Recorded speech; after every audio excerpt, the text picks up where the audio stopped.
So the first time in a long time that I'm able to remember my dream, I don't know how it starts, obviously, as usual, but there's a lot of context establishing this place as like a safe haven. Is this like beach with these large cliffs around it. And they're not like cliffs, they're like rocks, but they're like huge rocks that emerge from the ground, not cliff shaped, but I mean it's a safe haven. Like they're super high, impossible to climb, basically. But there's like little tunnels in the rocks, um, so that we can get there and get out.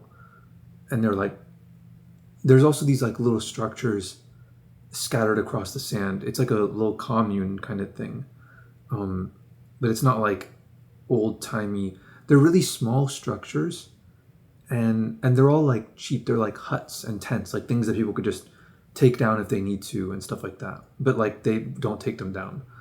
But and the beach is also really long. It's kind of U-shaped a little, but not like a U, more like just a crescent moon shaped. Small curve. It's like a 20-30 degree arc, something like that. Um, but on the right of us, like if I'm looking out into the ocean, on our right is like a really big rock and the beach ends there. And on the left, it like goes on for a super long time. It extends and then it curves back around the rocks or the cliffs. They're like 200 feet high rocks, basically. And this is like the hub. Um, and it's distinctly marked by this massive building in the distance. Like you look out maybe 200 yards or something like that into the water, and it's a building that's like the size of a factory, just sitting in the water. It's like super brutalist, but really high tech. And there's two observatories on top of the building. Everything else is super brutalist, but like it's these there are these like one of them is kind of in the middle to the left. One of them is near the top, kind of closer to us. Uh, the one on the left is a glass dome, like stained glass, really beautiful. And the other one is this even more beautiful, like wooden mechanical structure, like a watch with all these different things in it. Maybe I had this dream because I've been watching videos on the Bugatti Tourbillon, but it had a wooden telescope inside, and it moved all analog with all the gears and stuff like the movie Hugo. And those are the only two part of the building that are artistic. The rest of it is just concrete, gray, um, like able to withstand a nuclear like it's a nuclear bunker type of building, you know. But it was called the school. That was the name of it. I don't know why it was called that, but that's just what people referred to it as. So if I say the school, that's what I'm talking about. It's a pretty big dream, actually. But I mean, I can't remember most of what happened, but I know it was a really like grand, like vast dream. But at some point, we end up in, and this is just the hub. This is just like one area in this giant like world, right? It's like a futuristic world kind of thing. And so I'm trying to world build here, you know? So we end up in this back alley of some like Chinatown, like Neo Tokyo Blade Runner looking place. Same dream. I mean, they say you have like 150 dreams a night. Who's to? They might blend together. This might have been a different dream. It might have been the same. It feels like it's the same world, but it was some like Blade Runner looking place. And okay, so the way it works is like we walk into some kiosk, right? Some shop, and then go like back where like the employees only type doors. We go back there, and there's this back alley because all the shops are connected to each other. There's this back alley on the back side of the shops, and on the other side is more shops, and we're inside this like back alley place where like it's like B2B, like shipments come in there and like all the business owners who run the kiosks are all back there. Like this is their spot to like go on lunch break and that kind of thing, you know? And so we go, it's like a pretty thin hallway actually. I don't know how they managed to get supplies in there and all that. There's surprisingly few people there. But we go to the right, few blocks. It's not really blocks, but it's like, again, it's a dream, you know. I don't have a gauge for distances or times, but we walk for a little bit. It's me and two other guys, and one of them is the Lord. Is this guy called the Lord? There's a ton of them. So he's not like some like he's one out of like 20. You know, it's like 1 out of 20 people in this world are called lords, and me and the other guy are just like normal. You know, we're not at this guy's level, and the Lord tells both of us, he's like, don't look at anything. But the other guy who's with us, the third, like the other normal guy, the Lord can kind of control him, like, and make him more productive to do his bidding. You know, I'm less valuable because I'm kind of a rebel. You know, he doesn't really care about making me his pawn because he knows I'm kind of a pain in the ass. And I sort of just like keep my head down. But the other guy's really submissive, is what I'm trying to say. So we're walking to the right. He's leading the way. I'm walking next to the Lord, and we go past like all these stores, and then we're walking to the right. Then we walk into the left, into another store, right? And it's like we walk through. It's a curtain. It's a curtain they walk through, and there's no employee there. There's no clerk, and it's because they're scared of the Lord. Like they don't want to. It's like it's implied that they're scared. Nobody said it, but like he or she, probably a she, knew that like this was some arrangement that was going to happen. The Lord's going to come in, take whatever he had to take, and we were going to be on our way, and we were not going to pay, you know? And she didn't want to be seen. She didn't want to like sway one way or another that she has any kind of opinion about like us just coming in there and taking their shit, basically, like racketeering or whatever, you know? It was obvious to us. Like nobody said it, but it was obvious to us that like you don't ask questions. But it was, you've probably been in situations like that in real life. Like, oh, I had to go to the bathroom, I had to go somewhere, but you know, take whatever you want type thing, you know? And I'm pretty sure after we left, she was going to show up back in there again. And I don't know exactly what the store sold, but it had all these vials and flasks and beakers, and I'm assuming it was, like, I don't think they were a lab, but I think they were selling stuff that just came out of a lab, basically. So when we walk in, on the right side, like it's like you walk in and there's this like we're on the right side of the room. Like we go through the curtain and the doorway is on the right side of the room. There's this wall right next to us on the right, and then the room is more open on the left. And this is like the back area for the employees. And then beyond that, there's like some barrier or something, and then it goes off into the front part where the public can see and the store clerk can be out there like selling stuff. But we're in this back area, and on our right, across the whole wall, like from beginning to end on the right side, it's this like tub of ice, like a metal tub of ice. It's pretty high up, and apparently the ice had some kind of bacteria suspended in it, you know, that had some kind of medicinal property or something like that.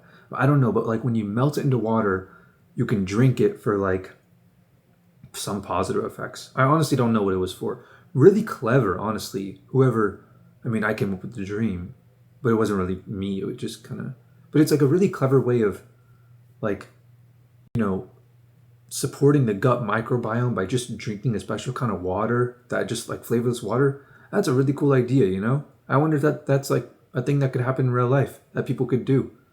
But how you would get it past your stomach acid, it wasn't clear.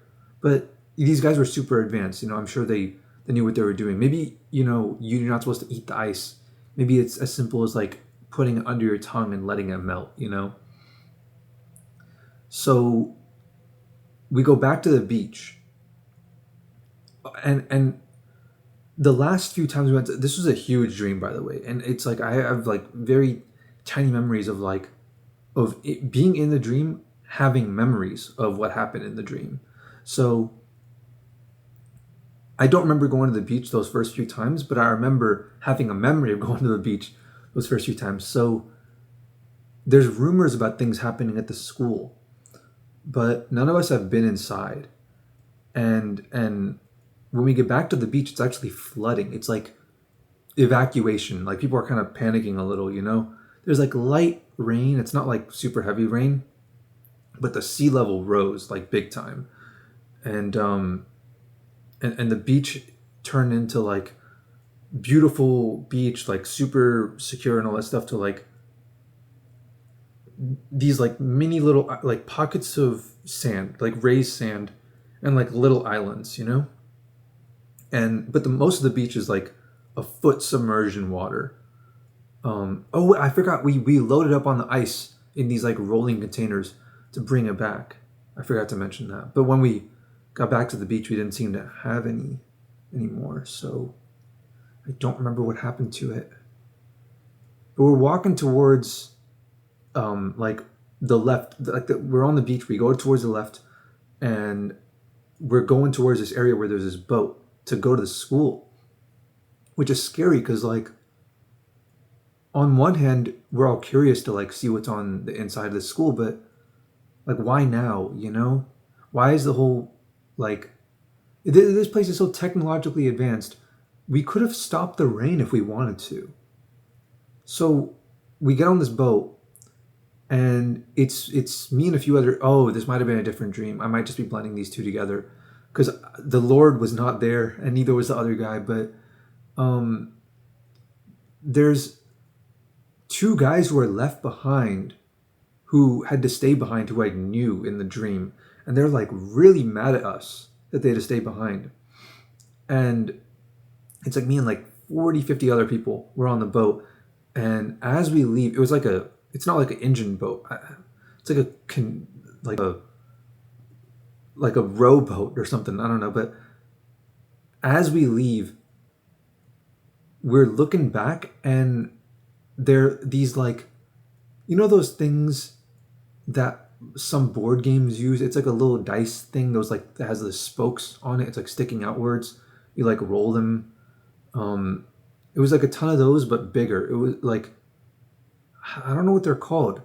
They're like, it was miniature versions of the concrete barriers that are used to stop big waves. But they were all coated with something. And then above them were these like sticks propelled upward from the ground, making like an electric fence or something like that. So all the people who were on the beach still were trapped on the beach. Like they couldn't come with us. It was so weird. Like, I don't know. It was a very realistic feeling future where technology becomes so powerful that those who control it control the rest of the population, and nobody can fight back against them. They just don't stand a chance, because it's a surveillance state. Everyone is surveilled all the time. So there's no way anyone could even, go behind the scenes undercover and develop a bunch of technologies. It's like everyone is monitored all the time.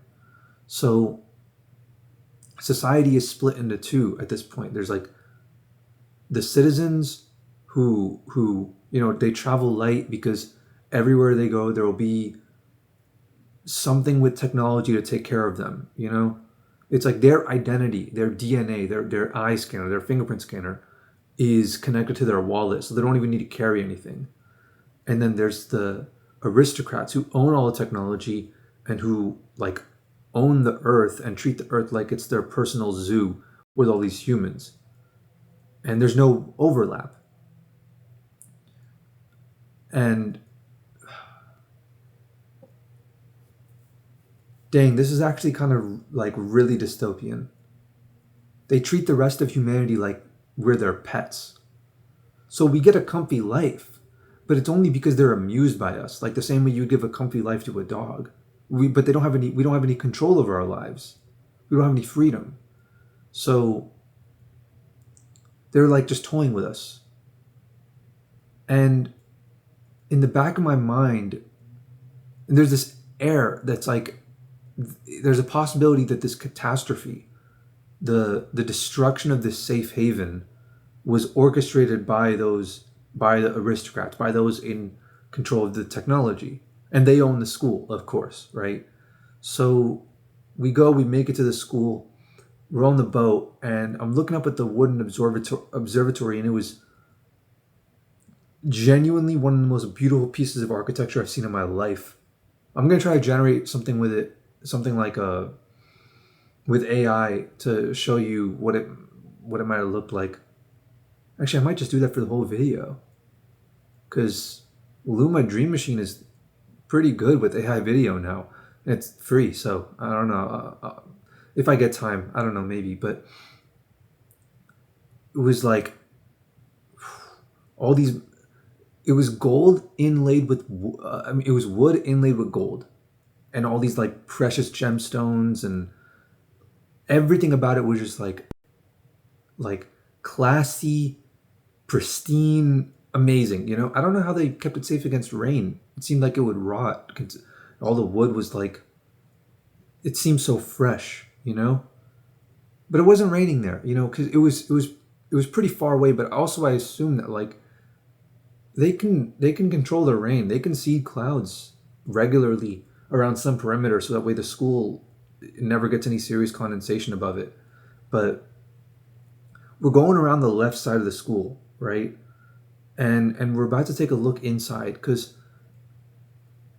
the area that we're able to see from the beach, like the front area, we're just going past that, and there's this like garage thing, like this huge ramp that's like slanted down to the water. It's like a 5-10 degree ramp, again concrete, and it goes into the water itself, but it's not visible from, it's like just behind the frontal view from when we're looking from the beach, and we can see like half of it. And we're about to like take a look inside of like the garage thing that it goes into on the side of the school. And right as I'm trying to look inside, I wake up. So there's not much drama or story in this dream, but it was beautiful and grand, and all this nature and architecture. It was like a super realistic, like world building moment in my mind of like what humanity could look like in 2093. I just got to make sure that if that happens, I'm the one in control of technology. I hate to be a predator, but I'd rather be predator than prey. I actually got some real life lessons out of that dream, seriously. So yeah, simulation run, message received. I won't even be alive in 2093, but hey, that's plenty of time to build the school, so my kids are around to see it, you know. That's pretty much all I got. Okay, bye guys.